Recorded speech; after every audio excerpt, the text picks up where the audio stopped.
yang saya alami ketika saya berada di modul 1.2 adalah bahwa saya merasakan banyak sekali tugas yang harus dikerjakan. Dari halaman per halaman, saya harus memberikan komentar tentang apa yang saya pelajari.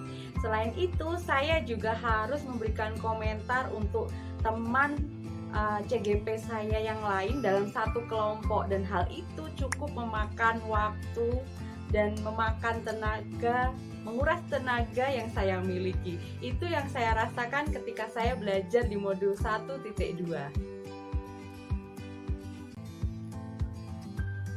Perasaan saya seperti dibawa ke masa lampau ketika saya mempelajari tentang trapesium usia. Pikiran saya dibawa ke masa ketika saya sekolah.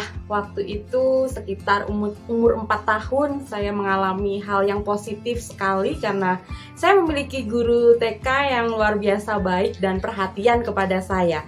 Dan ingatan saya juga dibawa ke peristiwa ketika saya di kelas 2 SMA waktu itu, dan saya mengalami hal yang kurang menyenangkan. Jadi nilai matematika saya waktu itu sangat hancur, dan sebagian dari kami 3/4 kelas kami tidak dapat masuk ke kelas IPA, dan kami harus masuk ke kelas IPS. Dan yang membuat saya waktu itu kecewa adalah bahwa guru matematika saya itu menjanjikan ada remedi, tetapi itu tidak dilakukan. Mimpi saya untuk waktu itu masuk ke IPA, saya ingin menjadi seorang dokter, akhirnya kandas sudah. Nah, hal lain yang saya rasakan adalah ketika berada di ruang kolaborasi bersama teman-teman saya yang luar biasa. Kami berdiskusi, kami menyampaikan pendapat bagaimana kami akan menyajikan paparan kami dalam bentuk PowerPoint. Kami membuat word collaboration yang diisi dari tempat kami masing-masing dan kami diskusikan secara bersama-sama. Dan saya juga merasa deg-deg karena saya diminta untuk membuat PowerPoint yang menarik dalam waktu yang sesingkat-singkatnya. Tetapi bersyukur karena masing-masing anggota kelompok memiliki peran yang luar biasa, saling bekerja sama satu dengan yang lainnya. Jadi hal yang positif yang saya pelajari dalam modul 1.2 adalah bahwa saya mengenal bagaimana nilai dan peran sebagai seorang guru penggerak. Nilai-nilai yang harus saya miliki adalah yang pertama mandiri, yang kedua reflektif, yang ketiga kolaboratif, yang keempat inovatif, dan yang kelima adalah berpihak kepada murid. Lalu, peran apa yang harus saya lakukan sebagai seorang guru penggerak? Yang pertama adalah menjadi pemimpin pembelajaran, yang kedua menggerakkan komunitas praktisi, yang ketiga adalah menjadi coach bagi guru yang lain, yang keempat berkolaborasi antar guru, ya, mendorong terjadinya kolaborasi antar guru, dan yang kelima adalah mewujudkan kepemimpinan murid. Itu adalah nilai dan peran yang harus saya lakukan.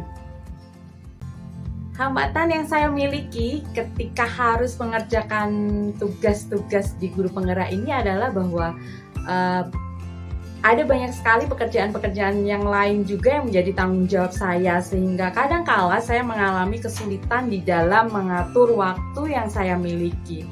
Dan juga untuk menjalankan peran sebagai guru penggerak dan juga nilai-nilai sebagai seorang guru penggerak, sebenarnya saya sudah memiliki dan saya sudah melakukannya. Tetapi kadangkala hal itu belum konsisten. Apabila ada tantangan, kadangkala membuat saya menjadi terhenti dan bingung atau berpikir ini mau seperti apa lagi, apa yang harus saya lakukan lagi setelah ini.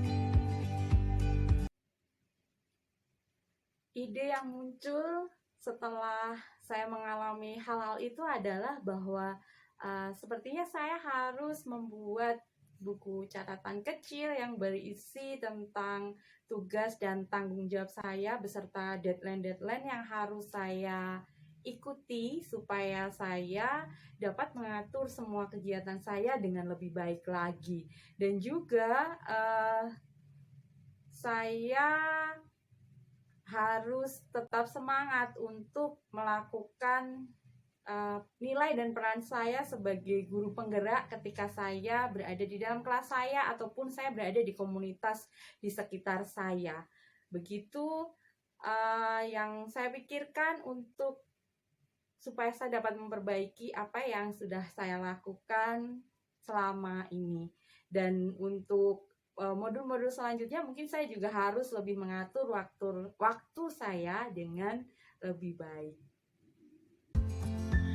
Berdasarkan dari model Six Thinking Hat ini, saya menjadi semakin tahu bahwa setiap peristiwa di dalam kehidupan kita, apa yang kita alami itu pasti ada hal-hal yang negatif ataupun positif, ada perasaan-perasaan yang terlibat di dalamnya dan juga ada tanggung jawab di dalamnya, dan hal itu semua harus kita pikirkan, kita refleksikan, kita cari bagaimana jalan terbaik dari setiap apa yang kita alami. Dan yang akan saya lakukan adalah bahwa saya akan terus belajar untuk menjadi semakin baik dari hari lepas hari, dan juga saya akan terus melakukan nilai dan peran saya sebagai seorang guru penggerak dengan lebih baik lagi. Terima kasih.